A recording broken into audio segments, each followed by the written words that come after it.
Alright YouTube, what's up guys? Welcome back to the channel. I can't stop, I'm just having too much fun.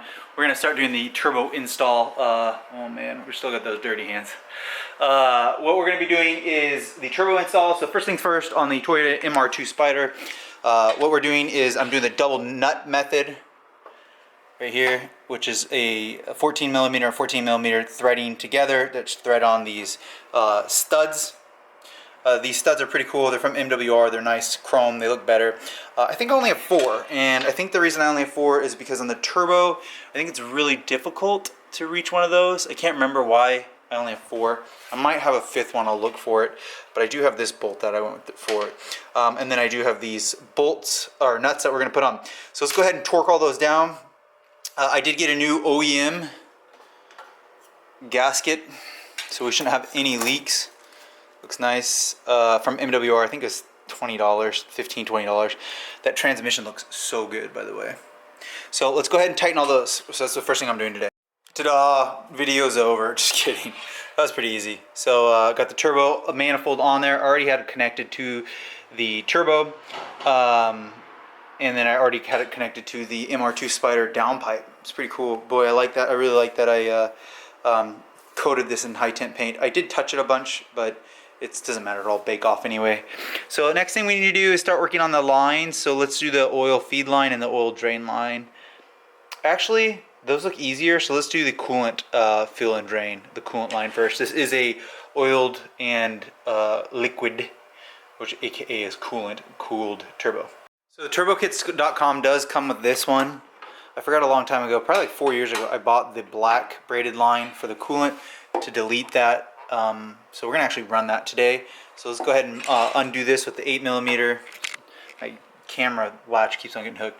And then we'll delete that so that we have a nice, beautiful black one. This is a gorgeous aesthetic build. That is beautiful. That is absolutely beautiful. Okay, I did have a little bit of leftover gear oil, so I actually just dumped it in there. I don't know what this is called. I think it's a speed sensor cap. It's a pain in the you-know-what to get out. I got it out so that I could fill. I like filling it from this angle on the MR2 instead of the front fill side. That being said, I did put the OEM drain plug in right there. I don't know if you guys can see that. Yeah.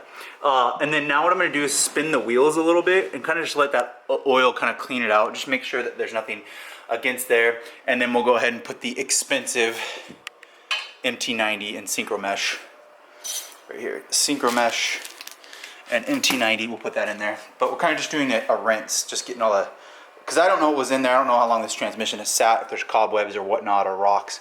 So hopefully there's nothing in there. But let's just clean it out. Let's spin those wheels.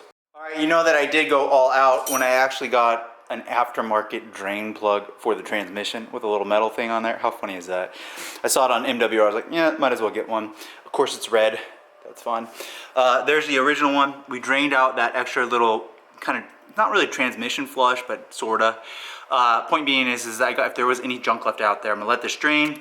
We're gonna install this one, and then we're gonna do the cocktail inside the new TRD transmission.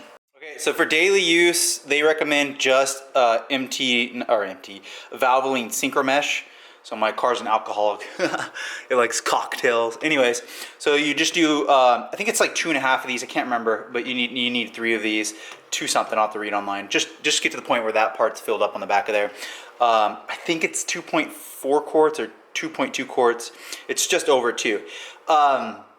So synchro mesh, you'll need, you just do that. Now, if you're doing like road racing, which would be like, I don't know how do you say this, I would say, if you're doing like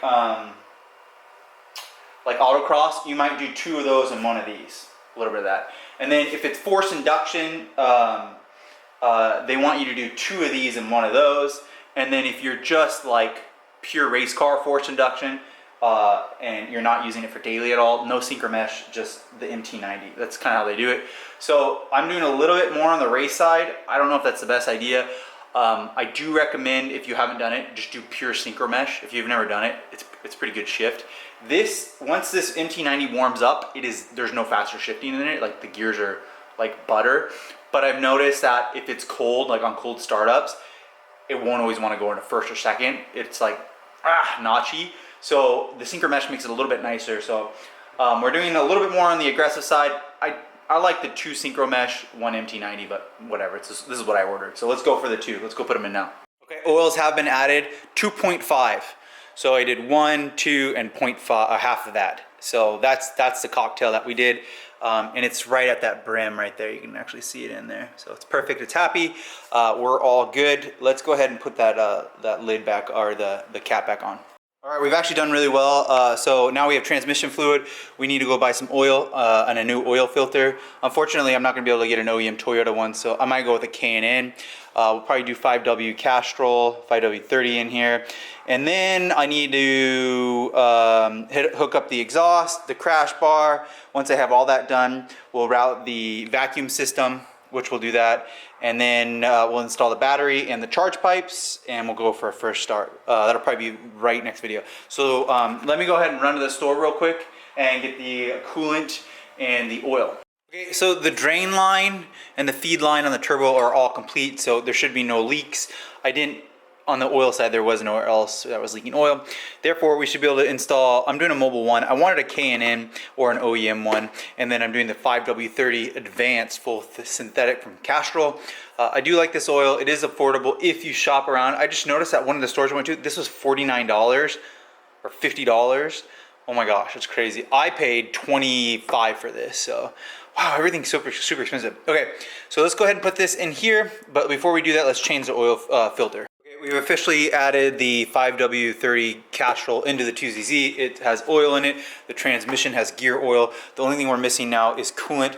I did put the vacuum line in for the turbo. Next thing that we're going to do is let's go ahead and grab the exhaust, hook up the exhaust, then grab the crash bar, put the crash bar in, and then once that's done, we will start the charge pipes, and then the next video we'll do the first start. Okay, we now have crash bar installed. I plugged back in the license plate frame lights. I actually wrapped those in electrical tape, make them look black. Ready for the tail lights here, crash bar. Mounted the exhaust, 1 hanger, 2 hanger. So it's on 2 hangers, and then it's actually just off the studs. It's pretty crazy. The only thing we don't have in right now is we're gonna do the battery, and then we need to add coolant, and then we have oil, and then the charge pipes. So let's start with the battery, and then move on to the charge pipe. So I could do that, but that's about the hottest intake you could get.